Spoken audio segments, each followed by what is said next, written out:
down secondly, please. I'm going to tell you why. Remember when we took up this exercise last sitting with the Standing Orders Committee, we were going to look at the standing order one line item at a time, going down 1 point at a time.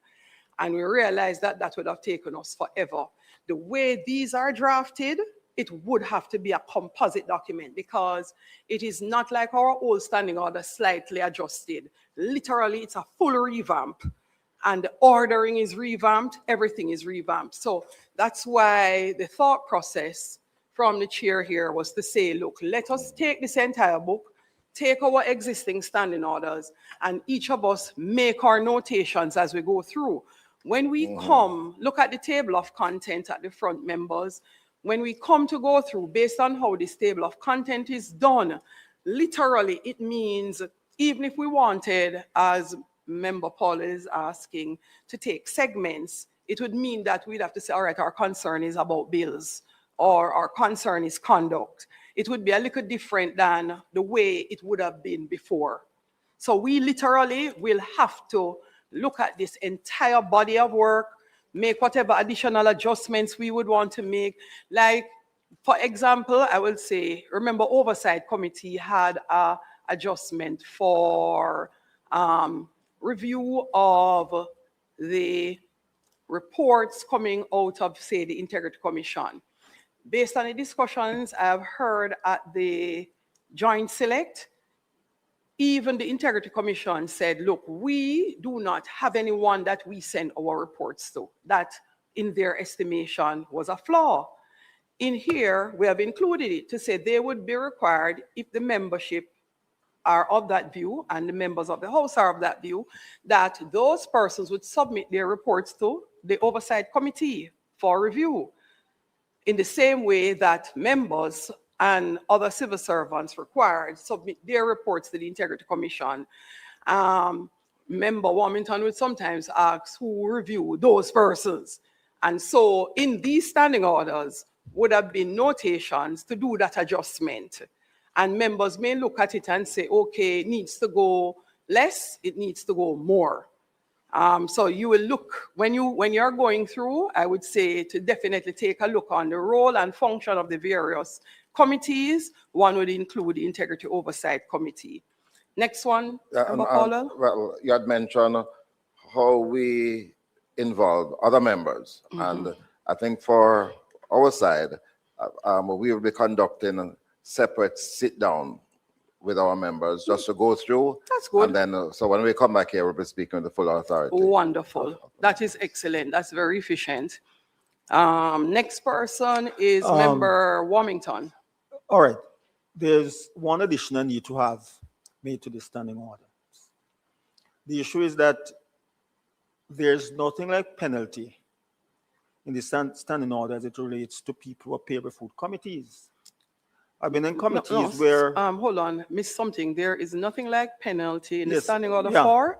Yeah, but I've looked through quickly, never before, where you have people appear before the committee and before committees and questions are asked and tell you plain, I'm not going to answer. I'm not going to respond.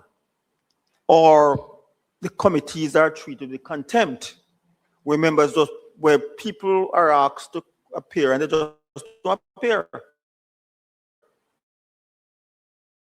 Like there are 3 weeks, the JPS did not appear.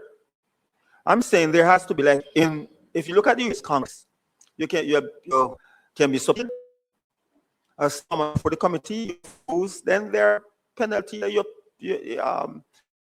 prison term not exceeding so and so, or both.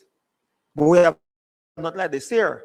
And I've sat on committees where we're told, I'm not going to answer.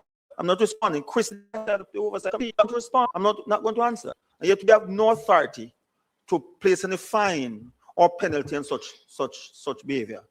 So we need to include inside of here that we're not treated with this type of disregard and contempt by members.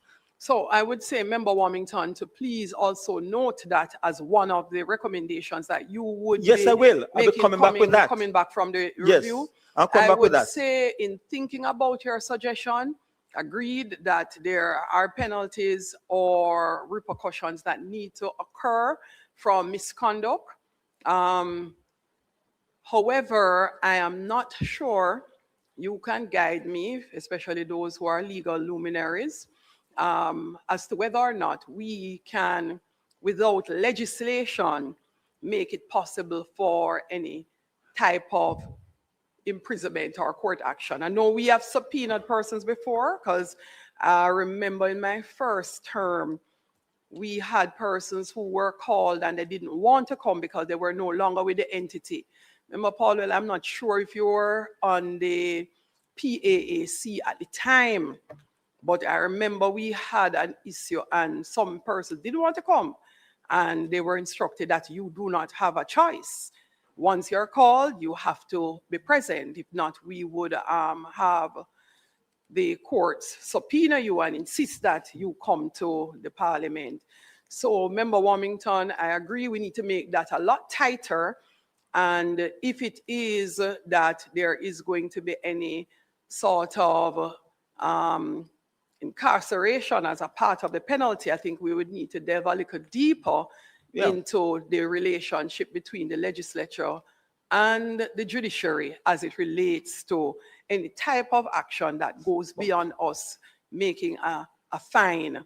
Member Williams is also an attorney and could probably give some guidance in terms of the judiciary and how we would approach such a thing of charging both a fine or recommending to the courts that any term of incarceration be utilized for persons who are in contempt. Well, the Parliament, the Council, the legal, they will deal with that between the Council here and the Chief Parliament Council and the Attorney General's office. They will deal with that eventually. We just put the thing that is required. They will have to work that out. Right. So the then legal the other counsel issue that would I looked have. on it. Hold on a moment. Legal counsel would like to come in here. Go ahead. Thank you, Chair. Thank you, members.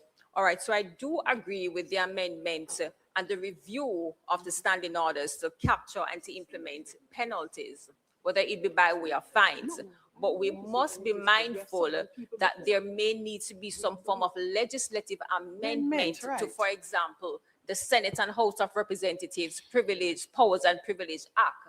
So as you rightly indicated, there needs to be consultation with the Office of the Parliamentary Council, more than likely the Attorney General Chambers and the Ministry of Justice in terms of the way forward, in terms of the institution of penalties from a legislative standpoint. So you will have the standing orders being amended, but it needs to be complemented by legislation. Yeah. That's why I said we have discussion with them. Very well. Putting it together. Sure. The other issue is that members are not aware of what committees they're serving on at this moment. Because members are not aware of the committees that they're serving on. I know that I serve on the PAC because when the supplementary spend came, I was told as such. Normally, when the House leader named the committees of Parliament, the other week on the agenda, the Parliament agenda, you see all of the committees and the members the different members serve on.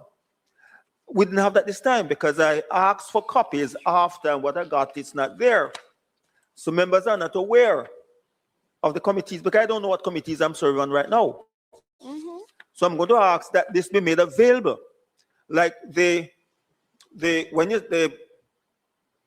normally send a notification to members of meeting and so on. So I think we can use that to list the committees and the members who serve on these committees. I've asked for about 2 or 3 weeks now for a list of the committees and the members, and I have not yet received it. I've not yet received it. I know that I serve on this committee because I had a discussion with the House leader. But the others, when it's announced by the member, by the House leader, and not many of us make note of it because I'm accustomed for it to appear on the agenda the next sitting. So what I'm asking, that something be done that members know the different committees that we're serving on. I am at a loss because I could almost swear I got an email outlining the committees. I've not seen that. And the members on the committee from I've the not House. seen that. So, Madam Clerk, would I've you not be seen so it. kind as to have the committee clerk, liaison or supervisor, Ms. Cohen, to just resubmit? And I would appreciate if she had a discussion with House Leader just to ensure that all committees, if not formulated, those that may not have been formulated are indicated as such. House Leader is here, so he would be able to speak to it. Because I've discussed with the members, and they're not aware what committees they're. No, I realize. I saw a note that from they're not someone, aware. so I know that they're not aware of what Right, committees right. they're on. But I recall getting the email in my box. Maybe you're the fortunate one. We're No, fortunate I'm one not because so I'm not that fortunate. What I realize is that there are some communications sometimes that come to us, like I didn't get one of them for a long while, and I realized it was sent to my constituency email address. So I have given instructions to Parliament to send all emails to only one email address. What so I'm saying, that I'm not missing it. just as this came out Member yesterday. Warmington, the instructions have been it came out so yesterday to tell pursued. me that I'm on this committee. Yeah, so That's well. So what I'm saying, you send to the members, you put it on the email that these are the committees and these are the committees that the members who serve on these committees. So as indicated a while ago, the clerk has been asked to recirculate. Yes. And also to go a step further and notify us if there are any committees currently without not having been established for this term. That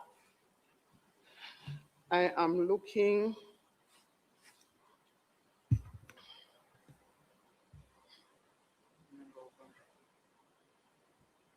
Member Brownberg.